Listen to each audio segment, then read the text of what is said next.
Quand j'étais petite, on avait 5 km à faire à pied pour aller à l'école. Une fois, il a plu pendant 2 semaines, tous les jours. Bien, matin, midi et soir, enfin on allait 4 fois, on faisait les 5 km 4 fois par jour. Hein. Et bien, on était mouillés.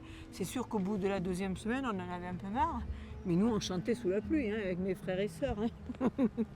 C'est fou, mais c'est ça qui est... Enfin, voilà, je sais pas.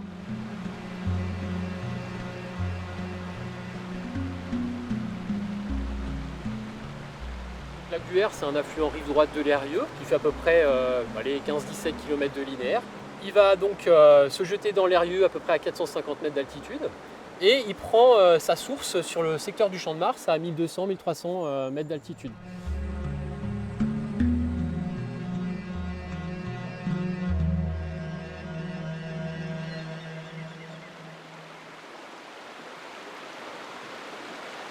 On a une rupture de pente, donc une pente très faible avec donc un niveau, ça c'est le 5 là qui est en train de monter là, hop, avec un niveau d'eau qui est presque constant, donc ça crée une hauteur d'eau assez conséquente. Puis là-bas ce qu'on voit c'est qu'on a une pente beaucoup plus forte avec des blocs, ça fait de la cascadelle, on a une eau qui s'oxygène, et là on va avoir plutôt des espèces qui aiment l'oxygène en fait, comme la truite fario. On dit que les gens regardent souvent la météo pour voir ce qu'ils vont faire dans la journée, mais moi je regarde aussi souvent la rivière et je me dis ah c'est chouette, il y a de l'eau et ça me met du baume au cœur et de l'entrain. Et quand on voit les niveaux bas et que là, on voit que la nature souffre, quoi. Et c'est vrai que c'est pas toujours plaisant. Donc le rapport à la rivière, c'est un peu comme un thermomètre, quoi. Et tant qu'il y a de l'eau, on est assez content et moins on en voit et plus ça fait un peu peur, ça fait craindre en fait.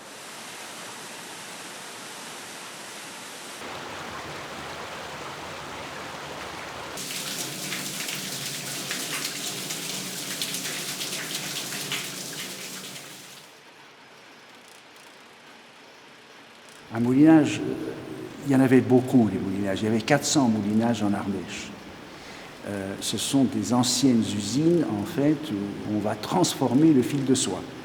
La seule ressource, évidemment, motrice pour faire fonctionner tous ces métiers était l'eau, la ressource hydraulique. Il faut savoir aussi qu'il y a un gros problème avec l'énergie hydraulique. C'est la période d'étiage qui va de juin à fin septembre. C'est-à-dire qu'il n'y a plus assez d'eau dans nos rivières, donc plus assez d'eau, la roue ne tourne pas, l'axe de transmission s'arrête, les métiers étaient à l'arrêt. Il a fallu attendre le début du XXe siècle pour installer des moteurs diesel ou d'autres systèmes qui permettaient de pallier au déficit de l'eau.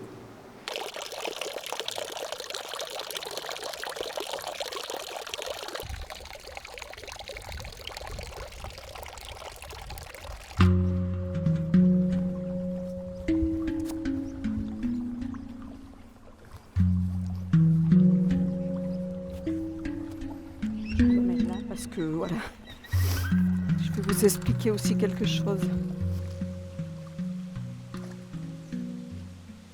Les béalières étaient creusées naturellement dans la terre, toutes les années ou 2 fois par an. Au printemps, je crois, et à l'automne, il y avait tous les gens du village, malgré qu'ils se querellent toute l'année, 2 fois par an, ils se réunissaient pour nettoyer la béalière qui faisait peut-être 1 kilomètre de long. Hein. Mais moi, je me rappelle tout à fait quand j'avais 15 ans et que mon père, on faisait des béalières qui prenaient sur les ruisseaux et les prés, c'était que de l'eau dans les prés. Le système de la barrière permettait de remonter l'eau dans les territoires. Ouais. Parce qu'on partait d'un ruisseau, on la mettait sur un versant. Et en arrivant au bout du versant, souvent elle était sur un autre versant déjà. Et elle repartait à la rivière, mais sur un autre versant et beaucoup plus haut que de là où elle était partie. Donc c'était un système qui maintenait l'eau sur nos territoires pendant beaucoup plus longtemps que l'aspersion. La pente, c'est un inconvénient, mais quand on a choisi de rester agriculteur ici, on savait bien que de toute façon la pente, Il fallait faire avec. il fallait faire avec.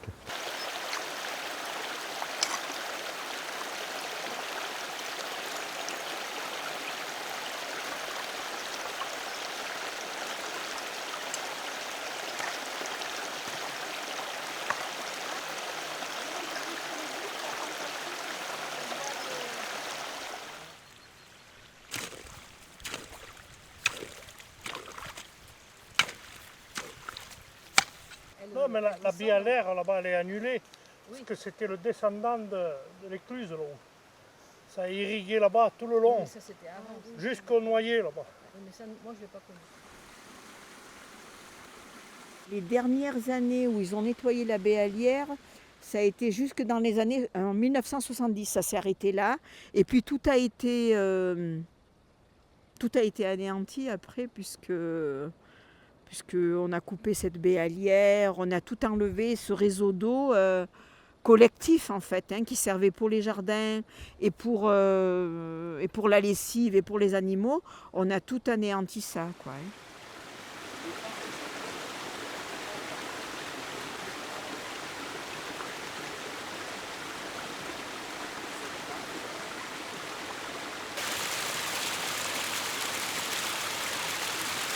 Par rapport à ici, les champs cultivés, ils sont là, là-haut.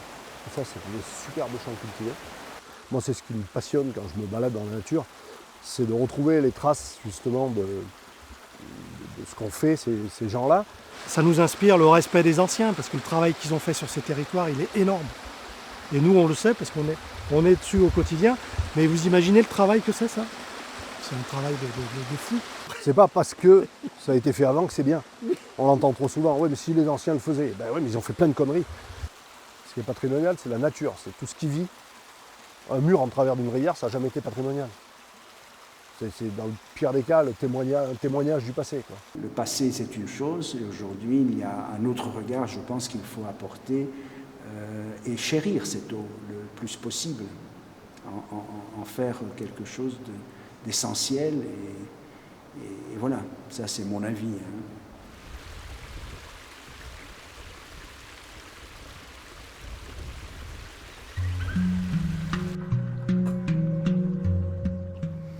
Voilà, la toute petite réserve d'eau, c'est essentiellement pour les animaux et un petit peu le jardin du bas. Regardez comme c'est beau là. Il y a vraiment de la vie là-dedans.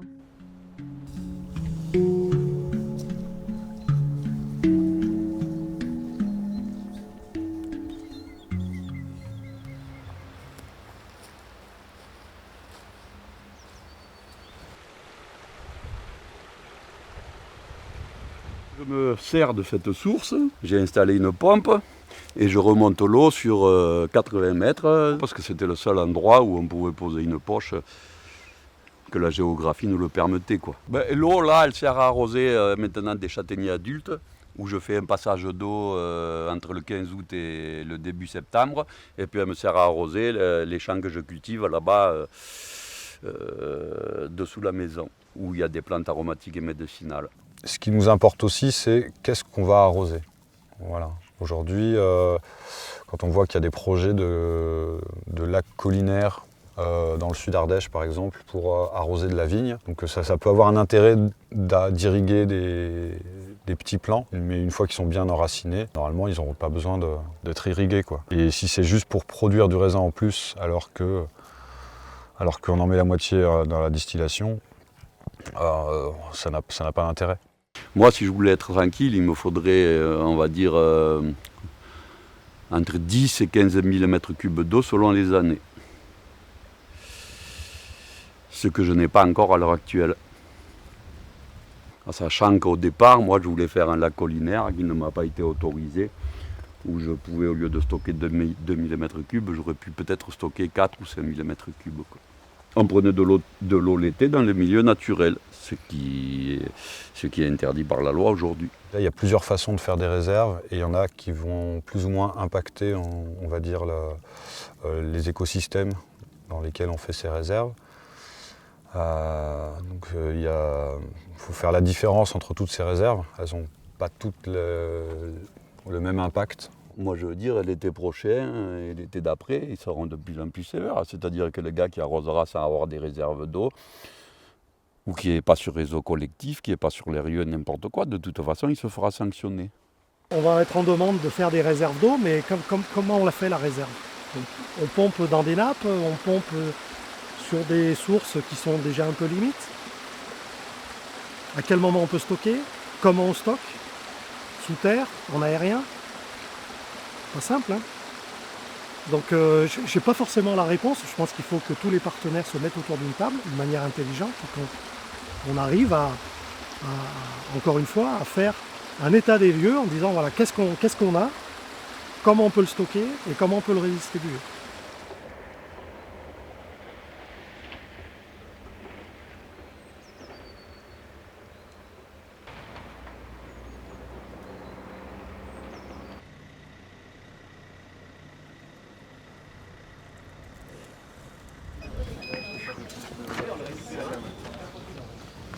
On est allé marcher, on était parti pour manger, on aurait pu manger. On la stocke, mais on en est dépendant de l'eau. Toutes ces maisons de campagne, s'il n'y a pas l'eau, c'est très problématique. Hein. Ça veut dire pas de jardin, pas de potager. Et, nous, on peut aller acheter de l'eau en bouteille, mais c'est pas ce qu'on vient chercher là, dans ces maisons. Tiens, viens voir 2 secondes. Ce monsieur a des sources, il habite... Est-ce que les sources sont pleines en ce moment? Moyen. Et par rapport aux autres années? Par rapport aux autres certaines années, à cette époque-ci, elle coulait beaucoup plus. Beaucoup plus, d'accord. On a la chance d'avoir des sources, dont une qui donne toute l'année, donc on est autonome en eau, et ça c'est bien agréable. Le débit change entre l'hiver et l'été, forcément. L'été, mais on a passé le cap des 2 derniers étés, donc on espère que ça durera. C'est quand même très bien d'être indépendant sur notre système d'eau. On est sur la commune de Saint-Pierreville, mais c'est loin, on est en haut d'une montagne. En Ardèche, on n'a pas accès facilement à tout comme ça. Et tu vois, là, tout l'été, là, ça fait déjà plusieurs années qu'il y a un camion, une citerne après, qui alimente beaucoup les autres villages parce qu'ils n'ont plus d'eau après. D'accord, oui. Moi j'ai une cliente qui a une sorte de réservoir à sa maison et l'année passée, il y a 2 ans, elle a été ravitée par les pompiers. Ils ont été obligés de lui amener avec les camions citernes. Au moins, même si elle n'est pas potable, elle avait au moins pour pouvoir se laver et faire la vaisselle ou des trucs comme ça. Maintenant, c'est un privé là, qui a une citerne, je ne sais pas combien elle tient, après son tracteur, là, je ne sais pas si c'est pas 10 000 litres, alors il alimente 4 ou 5 communes là, aux environs, l'été, quand il n'y a pas d'eau. Parce qu'ils n'ont pas l'eau de la ville, normalement? C'est bien de l'eau du réseau public, mais de la ville, mais les sources, il n'y a plus d'eau. Oui.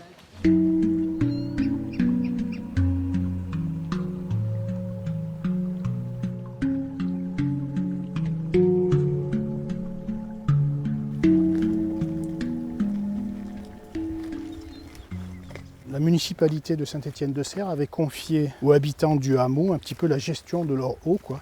Quand je parle de ça, c'est des années 1984. C'était un peu Manon des sources. Au départ, nous, quand on a acheté, on n'a même pas pensé qu'il y avait de l'eau au robinet. Comme beaucoup, on n'a pas obligatoirement, on s'est dit, elle vient d'où votre eau? Si c'est pas ici des eaux, on la prend pas. Non, on a pris, et puis après on s'est dit, ah bon, mais c'est de l'eau, locale. Ils ont vraiment fait ça bien, parce que ça fait 40 ans. Et la source, elle donne toujours. C'est pas évident, c'est du travail qui a été bien fait.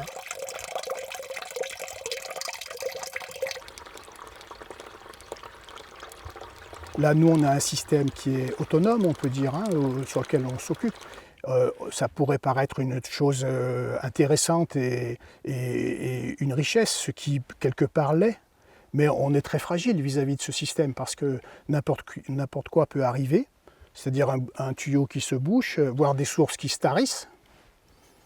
Qu'est-ce qu'on fait, nous? On n'a plus de solution, quoi. À part venir un camion qui vient remplir le réservoir pour distribuer dans les maisons, on n'aura pas d'autre solution, quoi.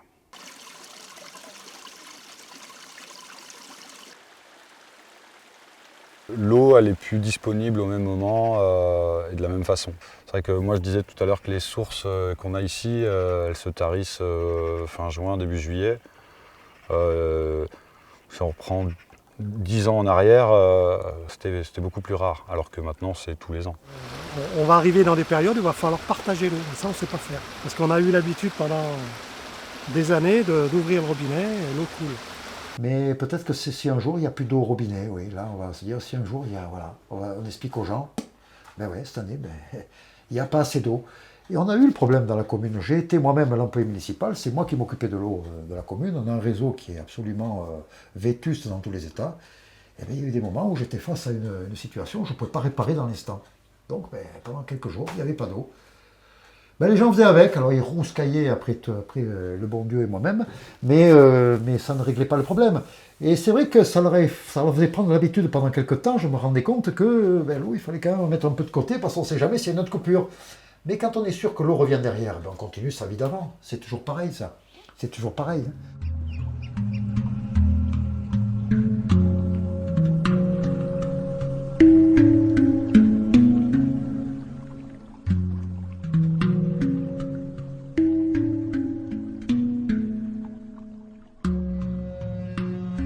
Je pense que les gens qui sont sur ce territoire-là, ils ont en commun d'habiter sur cette entité hydrographique et ils ont en commun l'eau qui tombe.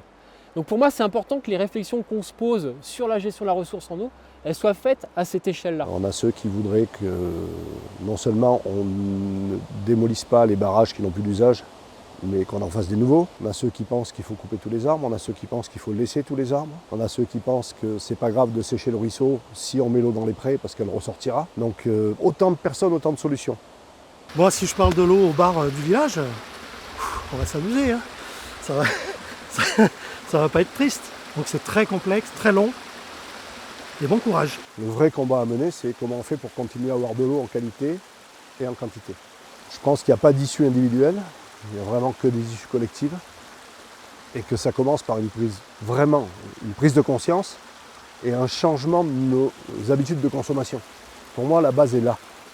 C'est vraiment comment on va être vertueux dans l'usage de l'eau. Il faut que tous les acteurs soient autour de la table, que ce soit les collectivités, que ce soit le tourisme, que ce soit également le milieu associatif dit environnemental. Je pense qu'il faut également qu'ils soient assis à la table et qu'on ait une gestion concertée avec beaucoup de modération des uns et des autres pour arriver à trouver des solutions pour tous. À partir de ce moment-là, on pourra commencer à trouver des fonctionnements collectifs intéressants. Mais on n'est pas prêt. On n'est pas encore assez dans le dur. Il va falloir qu'on souffre encore un petit peu pour que les gens prennent conscience. Je pense que c'est surtout l'adaptation, quoi. Et avec comme nécessité de moins consommer d'eau. Alors sur les solutions, j'ai du mal à dire des solutions franches, quoi. Je pense qu'il va falloir être plus dans l'expérimentation. Je pense qu'il n'y a pas de solution toute faite.